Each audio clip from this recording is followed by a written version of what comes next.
Can the Broncos avoid self-inflicted wounds and jet lag and play a clean game at home against the Giants?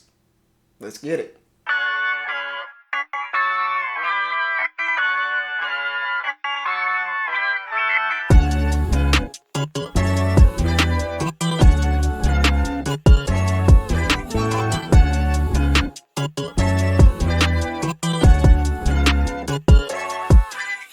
What's up, Broncos country? My name is Brandon Gilchrist. Well, our Broncos are finally home after a long road trip to the East Coast and to London, and now they're going to be facing a tough Giants team that feels like they've found their quarterback and are coming in with a lot of confidence. Before we get into the matchup, let's talk about the word on the beat this week. It's an exciting weekend for the Broncos because it's Alumni Weekend. There are over 150 people coming into town this weekend to not only celebrate the 10-year anniversary of the Super Bowl 50 team, but also a beloved Bronco who we lost too soon. Demaryius Thomas is being inducted into the Broncos Ring of Fame. The Broncos kicked off this week with 88 Day, where they spent the day serving at the Denver Broncos Boys and Girls Club, just like Demaryius Thomas did in his free time. This is an awesome way to remember DT and the impact he not only had on Broncos fans, but in the community of Denver. I remember when Demaryius Thomas was drafted and wasn't sure if he'd actually make an impact on this team.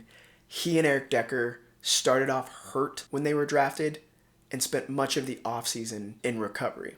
I was left wondering why we drafted him. Then I saw the boy catch and run, and I had no more questions. DT became one of the most reliable players this team has ever had. He was the perfect combination of size and speed, and had a stiff arm that made you feel sorry for whoever was on the receiving end of it. He was the hero in the walk-off touchdown in the playoffs against the Steelers in the Tebow era. He was also the #1 receiver for the Peyton Manning record-setting years that culminated in a Super Bowl victory. He was a joy to watch, and you couldn't help but smile when you saw him. You felt the energy no matter where you were. His smile could light up a room, and he shared that with his play, the fans, and most importantly, the children in the community, where he was always so excited to see it. I'm so excited for his family and for the Broncos with adding him to the Ring of Fame. In my opinion, he is the embodiment of what it means to be a Bronco. Also in the news, the Broncos now have back-to-back AFC Defensive Players of the Week. Jonathan Cooper received that honor this week for the first time in his career. This is the first time that the Broncos have had back-to-back Defensive Players of the Week. Jonathan Cooper had 7 pressures, 2 sacks, 3 QB hits, 5 combined tackles, and a tackle for a loss. Have yourself a day, Jonathan Cooper, and a well-deserved award for what you've been putting on that field, man. All right, let's talk about this matchup. Despite a tough start, the Giants seem to have found their QB. Regardless of play, the swagger that Jackson Dart has brought to the Giants is making the whole team elevate their play. The Giants are coming off their best performance of the season, and head coach Brian Daboll, who's been with the Giants since 2022. Prior to that, he was the offensive coordinator for the Buffalo Bills and had a major hand in making Josh Allen who he is today. You could tell watching Daboll that he absolutely loves Jackson Dart and Cam Scatterboo, and he sees that there's a possibility that this Giants team can actually turn heads with those two performing the way they are. Let's talk about the Broncos defense versus the Giants offense. Well, the Broncos had a great week against the Jets. They held the Jets to 0 explosive plays. That hasn't happened since 2021. They also held the Jets to -10 passing yards, which is the fewest allowed in team history. Nick Bonito continues to lead the league in sacks with 8, and the Broncos will now be facing an offensive line that features a couple studs at tackle in Andrew Thomas and Jermaine Illuminor. Now, this is a Brian Daboll offense, but the offensive coordinator is Mike Kafka. Based on having a rookie quarterback and a rookie at running back, this offense right now is completely predicated on the run. So similar to last week, the Broncos' primary focus should be stopping the run and stopping Cam Scatterboo. Now, they're going to have their hands full because Cam reminds me a lot of Peyton Hillis when he was with the Broncos. The man seeks out contact and would rather run through you than elude defenders. And it's going to take all 11 running to the ball and getting him on the ground. Cam Scatterboo has the highest amount of yards after contact. The boy likes to be hit. The Giants also aren't afraid to use their quarterback in the run game. The strong component of Jackson Dart's game right now really is being part of the run game. He also seems to seek out contact. Not a good long-term plan, but for now, It's helping the offense move down the field and get into scoring range. This offense does have quite a few injuries, especially when it comes to their receiving core. They're missing Malik Neighbors, their top wide receiver. They are going to be banking on striking first before the Broncos can make adjustments and then playing the game from the lead. At this point right now, the Giants are not built for coming from behind. Now, I mentioned they're thin in their receiving core. They still do have Wan'Dale Robinson, who has stepped in admirably for Malik Neighbors. He's performing well and will likely be Jackson Dart's primary receiving target. Patrick Surtain on the other side. Dart may have to look to other options, so we'll see how that fares out against this Broncos defense. When it comes to the Broncos defensive line versus the Giants offensive line, I think the Broncos have an advantage here. Though they have two strong tackles that I mentioned earlier, they are still vulnerable up the middle through the A-gaps, and it does look like they may be leaning on a backup center for this upcoming game with their starter in concussion protocol. An interesting note about Jackson Dart: when kept clean, 74% completion percentage and 3 touchdowns. But when under pressure, Jackson Dart has a 48% completion, 1 touchdown, and 2 interceptions. He hasn't experienced that much pressure so far in his 3 starts, which is absolutely going to change on Sunday. This is another opportunity for the Broncos defense to generate some turnovers, which has really been the only thing lacking in terms of the Broncos' defensive performance. Let's talk about the Broncos' offense versus the Giants' defense. Now, the strength of the Giants is absolutely in their defense. In terms of their drafts, they've done nothing but invest in the defense, particularly that defensive line. This contest will likely be some of the most pressure that Bo Nix will be under this year. Their front 7 with Dexter Lawrence, Kayvon Thibodeau, Abdul Carter, Brian Burns, they have stars all over that front 7. And our line absolutely will be tested, especially at guard. Now, the Giants defense is coordinated by Shane Bowen. He was the defensive coordinator for the Titans from 2021 to 2023. Though they are primarily a 3-4 base defense, Bowen really likes to play a lot more 4-2-5 zone matching coverage, which basically means that when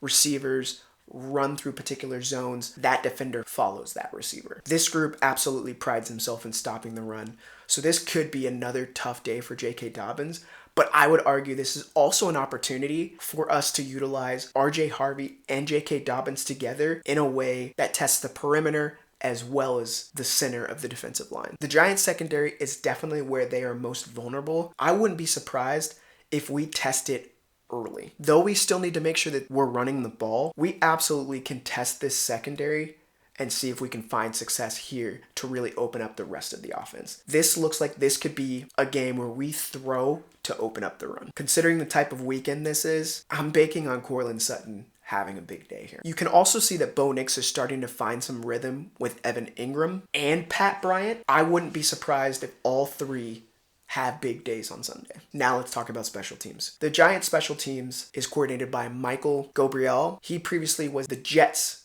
assistant special teams coach prior to last year when he became the coordinator for the Giants. The Giants special teams are good here, and it's a good thing that the Broncos are making adjustments in terms of kick coverage because this is a strength for the Giants. They currently have the best starting field position in the NFL because of their special teams. The kicking game, once again, is going to matter. All right, let's talk about the health reports for each team, starting with the Giants. As I mentioned before, there are a few starters that we're going to be keeping an eye on this weekend to see if they actually start. It looks like John Michael Schmitz, who is the starting center for the Giants, is going to be out with a concussion, which means they're going to have a backup center. Wide receiver Darius Slayton has also not been practicing with a hamstring. He's likely out this Sunday as well, which emphasizes even more that the Giants will be leaning on their run game. Jermaine Illuminor and Roy Robertson are practicing on a limited basis. I would expect them to play, especially now that the Giants are trying to make a push. And looking at the Broncos health report, the biggest news is Dre Greenlaw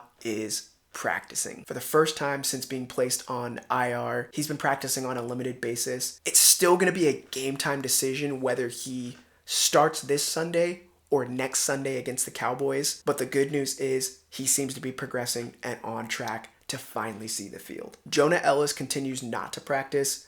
I would imagine he's going to be out this week and we'll see him back next week. Reports say that he was working on the side field. Jonathan Cooper also showed up on the health report, though there are no indications that he won't be playing this Sunday. Now, the Broncos were busy from a transaction perspective this week. They've been focused on trying to bolster their offensive line, and they held tryouts and ultimately ended up signing center guard Carson Barnhart to the practice squad. They also signed outside linebacker Garrett Nelson to the practice squad. For the active roster, they made a few moves here. A while back, JT Gray, a special teams ace from the Saints, was released by the Saints, and I immediately thought that he was going to become a Bronco because he's a Darren Rizzi guy. Well, the time has come, and JT Gray is now a Bronco. And considering our kick coverage, JT Gray has been known for being a coverage specialist. This should immediately bring improvement to Broncos special teams. Additionally, the Broncos moved Calvin Throckmorton from the practice squad up to the 53-man roster. Finally, some sad news when it comes to our O-line. Matt Parrott, who did step in for the already IR'd Ben Powers, is now also moving to IR with a torn MCL in his knee. According to reports, this man tore the MCL 3 plays into the game, but finished off the entire game playing all 60 plays. Talk about an Iron Man award for Matt Parrott. Wish him well and in recovery. In his place, it looks like Alex Palczewski is going to be stepping in at left guard. He's been playing well on that right side, and he played well when he stepped in for Mike McGlinchey last year. Here's hoping he finds some rhythm and really bolsters that offensive line on Sunday. Additionally, Garrett Wallow was moved to IR with a hamstring injury, and wide receiver Thayer Thomas was also moved to IR from the practice squad. Not going to lie, y'all, this is going to be a tougher week than some may think. After having a long road trip and coming back home, the Broncos face a team that has found some confidence with their rookie quarterback Jackson Dart stepping in, along with a strong running back in Cam Scadaboo that's really given this whole team a lift. They're coming in to finally secure a road win, which has been eluding the Giants. It's going to be a big weekend because of Alumni Weekend and the honoring of Demaryius Thomas. I still have confidence that this Broncos team can get the win. When you looked at the schedule earlier in the year and saw that a rookie was going to be coming to play the Broncos, you thought this might be a slightly easier matchup. But with how electric Dart and Scadaboo have been, and now there's some fire on social media as well, this is turning out to be a more interesting matchup than originally anticipated. I'm excited about it. Can't wait to be there. Bring you footage from the induction and the game. Are y'all as excited about this contest as I am? Let me know in the comments. As always, be kind. Talk to you after the game, Broncos country.